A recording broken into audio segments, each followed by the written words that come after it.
I think it's a really important question and observation.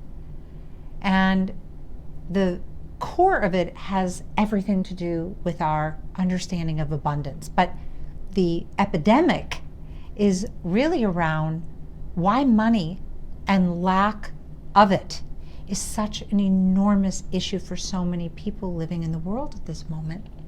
I think sometimes, well, it has to do with a lot of things. It has to do with comfort. When we're in extreme lack, our attention goes on what we don't want. We don't want to be hungry. We don't want to be cold. We don't want to not be able to provide for our families. So sometimes our focus remains on what we don't want, in our logical mind saying, look at the problem and fix the problem, and instead we keep recycling that issue. And abundance itself is sort of universally expressed maybe as a mindset, which adds another layer, because as Eric just described, it becomes part of our conscious attention and our unconscious attention. Poverty is a complex dilemma, especially at the deepest core level of our survival needs and instincts. But I think riches in some ways presents the same dilemma, right? And it's not only a mindset in thinking of the thinking mind. Sometimes it's an awareness concept, because if our awareness is always on, even not consciously, what we don't have, sometimes, again, we keep that going. And what keeps that going is we look around and we start to see who has what we want. And then we start to get into a comparison issue. And as we build or grow in any direction, we start to judge others. Who has more? Why do we have less? Who has less? Thank God we have more. What if we lose the more? Will we have less? And a lot of times these cycles get built on fear.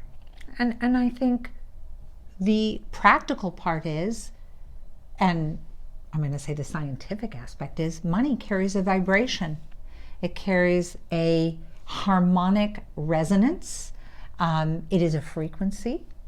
We talk about that a lot in Reconnective Healing, and it has multiple layers to it. But again, I'm curious about how abundance becomes an internal matter as well as just an external foundation in some ways. So what is spiritual abundance? What is it about healing that creates an innate, immediate connection to abundance? Well, part of this is that the vibration with Reconnective Healing is one of observation instead of judgment. Mm-hmm. So it helps us break that cycle of comparison. It brings us from I guess what you might want to call a comparative value to an absolute value system. We get to be in value of what we have and therefore enjoy it without the judgment of comparing it. And oftentimes when we are experiencing Reconnective Healing and these frequencies, we find they take us out of the body and they take us out of the thinking mind, where judgment doesn't exist. In a sense, it's simply, it's almost like a flotation tank of peace. And infiniteness. So when we are looking to experience true inner abundance, often that has a lot to do with how we're tied to it in one form or another. And often when we are in the Reconnective Healing flow state, we've entered into timelessness. There's no past, there's no future.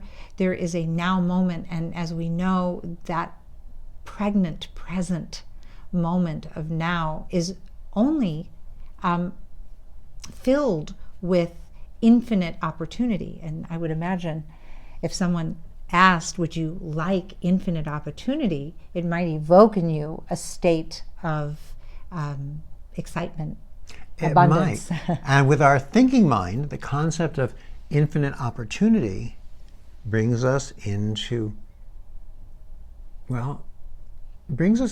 attachment, almost an anxiety, the conscious thinking mind that wants it. And yet, when we truly experience it, we're in a state of simple acceptance. There's no desire, there's no trying, there's allowing, there's receiving, and there's being in this, just a beingness. And I find, for one, that the beauty of this space is that, I'm no longer in a contest, in a race, in a drive for anything. Right. And when we are in that space of abundance and plenty, because we know it's who we are, then money and everything with that vibration flows. Well, let's just say it just flows. Abundantly. Yes. Yeah. The path of lack and limitation often comes up around the idea of how we shape and manifest a future for ourselves.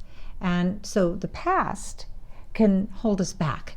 It immediately triggers that sensation of not enough. So again, one of the benefits of the reconnective healing flow state is that our existence is sort of transported into this now awareness where we are not really consciously experiencing a time-based system or expression of ourselves. We truly experience endless space and time, abundant space and time. So awareness, abundance and awareness, I'm going to say, is a state also of fulfillment. We feel full. And when we're feeling full, no matter how much matter we've manifested in our life or lack thereof it, full is full.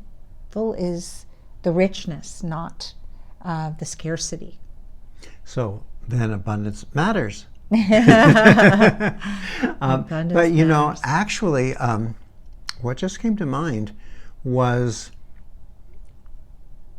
it's not really the past that holds us back as much as it is thinking in or reliving the past. And I think when we grasp that, we realize that we can't blame anything on the past because it's no longer there and we're no longer there. What we can do is understand that we may be recycling and living what was past instead of being in the present, because at any and every moment lies the opportunity to burst forward into abundance. And yet, being about awareness includes being aware that the past was simply the past. Yes. That's an abundant idea. It is an abundant idea. So, is it that reconnective healing changes our relationship with abundance? Maybe. Maybe it evokes a state that is so meaningful because the lack, limitation, fear seems to just dissipate, even for a period of time. Maybe it's just the session experience that we come out of, and we've touched so meaningfully the freedom of feeling that lack of attachment or infinite expression of ourselves embodied as well as in the world, and cultivating that as the mindset, I think allows people, once they've experienced reconnective healing, to sort of yearn or touch and desire that new level of abundant awareness, right? So the funny thing is, oftentimes we hear people misquoting the Bible, saying money is the root of all evil. And in reality, the actual quote, as most of us do know, I think today, is that it's the love of money that's the root of all evil, the love of money. Often, though, the love of something inanimate, like money, is really an indicator of the searching, the drive, the chasing of money. And we'll often do many things to win a chase. Interestingly enough, if we recognize that we are abundance,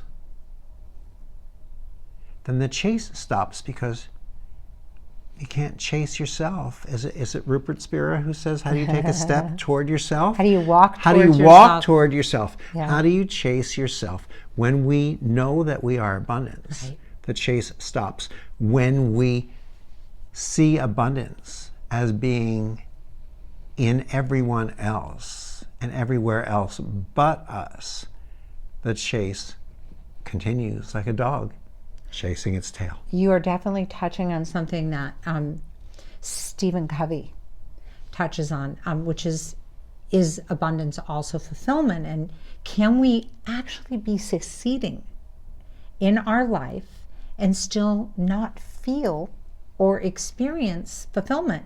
And it's a theory rooted in scarcity.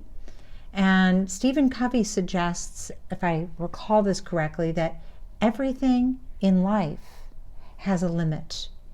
And if that's the case, then in a way, the human mindset has to find a way to create a sustainable awareness of abundance itself. And I think reconnective healing is a wonderful opportunity to experience and grow that very sustainable perception as our actual awareness, right?